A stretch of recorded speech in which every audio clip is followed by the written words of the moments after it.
Welcome to a new video. Primary 13,421 বা primary teacher recruitment 2025 এবং এই সংক্রান্ত ব্যাপারে একটি নতুন মামলা দায়ের হয়েছে মহামান্য ডিভিশন বেঞ্চে। মহামান্য হাইকোর্টে রায়ে পিটিশনাররা সন্তুষ্ট হয়নি, সেই জন্য মামলাটিকে তারা মুভ করিয়েছে মহামান্য ডিভিশন বেঞ্চে এবং আজকে সেটি শুনানির জন্য লিস্টেড আছে 19শে জানুয়ারি 2026। তো কি মামলা, কেন করা হয়েছে, পুরো ব্যাপারটা জানার জন্য শেষ পর্যন্ত ভিডিওটি দেখতে থাকুন। অবশ্যই চ্যানেলটি সাবস্ক্রাইব করে রাখুন, পাশের বেল আইকন প্রেস করে অল করে দেবেন। যারা ফেসবুক থেকে দেখছেন পেজটিকে ফলো করে রাখুন। শুরু করা যাক। তো স্ক্রিনেও দেখতে পাচ্ছেন নেক্সট হিয়ারিং ডেট 19শে জানুয়ারি, অর্থাৎ আজকে honourable justice Tapabrata Chakraborty, honourable justice Parthasarathi Chatterjee মহামান্য ডিভিশন বেঞ্চে এই মামলাটি লিস্টেড আছে। তো এই মামলাটি হচ্ছে 23-25 ডি রেডদের করা মামলা।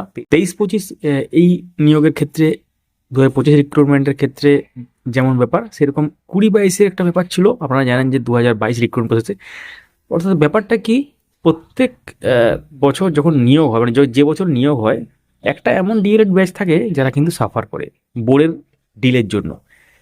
অর্থাৎ 23-25 এই মামলাটি কেন করা হয়েছিল মহামান্য হাইকোর্টে, মহামান্য হাইকোর্টের সিঙ্গেল বেঞ্চে তারা মামলাটি করেছিল প্রথমে।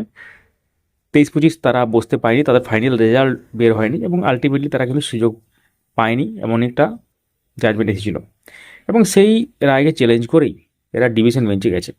তো আজকে মামলাটি শুনানির জন্য লিস্টেড আছে, অর্থাৎ 23-25 তাদের যে রেজাল্ট, ডিএলএডের ফাইনাল ইয়ারের যে রেজাল্ট, সেটা না হলে তো অনলাইন ফিল আপ করতে তারা পারলো না, যেটা ইন্টারভিউ শুরু হয়েছে।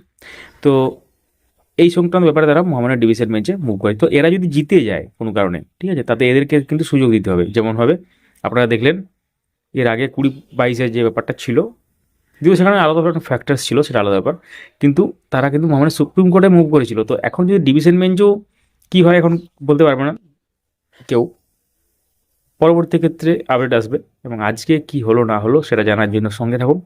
তো আপনারা যারা দেখছেন তারা কি কেউ 23-25 ব্যাচের মধ্যে আছেন, অবশ্যই জানাবেন।